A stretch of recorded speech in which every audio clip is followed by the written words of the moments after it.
ఈ పార్సల్ తేవడానికి చాలా కష్టమైంది, ఎందుకంటే బరువుగా ఉందని. ఈ వైర్లతో కుట్టేశారు కాబట్టి దీన్ని ఊడదీయడానికి కూడా ఒక యుద్ధం చేయాల్సి వచ్చింది, అంత గట్టిగా కుట్టేశారనమాట. ఇది ఓపెన్ చేసేటప్పుడు నాకు కొంచెం భయంగానే ఉంది, క్వాలిటీ ఎట్లా వస్తుందో ఏమో. నేను అసలు చూడకుండా చెప్పేసిన అన్నకి పార్సల్ ఏమని చెప్పేసి కానీ ఓపెన్ చేసి చూసిన తర్వాత క్లాత్ అయితే చాలా బాగుంది. ఇంతకీ ఇవి ఏంటి అనుకుంటున్నారా? బ్లౌజ్ పీసులు తెప్పించుకున్నాను అనమాట. రూబీ బ్లౌజ్ పీసులు అంటారు కదా, అవి తెప్పించుకున్నాను.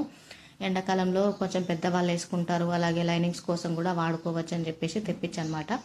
అయితే ఇవి బయట మీటర్కి 150 రూపాయలు అలా ఉంటాయంట. నాకు ఇవి 2 ముక్కలు ఒక బ్లౌజ్ పీస్ అనమాట. 2 ముక్కలు కలిపితే 1 మీటర్ అవుతుంది. ఇది నాకు 60 రూపాయల్లోనే వచ్చేసింది అనమాట.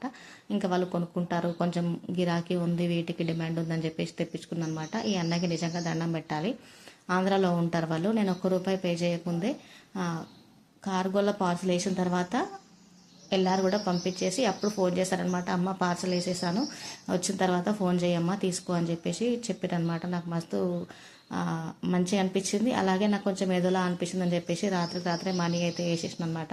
అయితే నేను ఇవన్నీ చూస్తూ ఉండగా నా షాప్లోకి వచ్చిన అమ్మాయి, నా షాప్లో నేర్చుకున్న అమ్మాయి కలవడానికి వచ్చిందనమాట. అప్పుడప్పుడు కలవడానికి వస్తుంది, లేదా ఫోన్ చేస్తుంది, ఏమైనా డౌట్స్ ఉంటే అడుగుతుంది అనమాట. 45 డేస్ నేర్చుకుంది ఆమె. అయితే నేను ఎప్పుడు 45 డేస్ కదా, నేను ఎప్పుడైనా సరే ఏమైనా సరే డౌట్స్ ఉంటే ఫోన్ చేయవచ్చు, రావచ్చు అని చెప్తాను అనమాట. ఏమైనా డౌట్స్ ఉంటే మాట్లాడడానికి వస్తుంది అనమాట. ఈ బ్లౌజ్ తనే కుట్టుకుందని చెప్పి చూపిస్తుంది.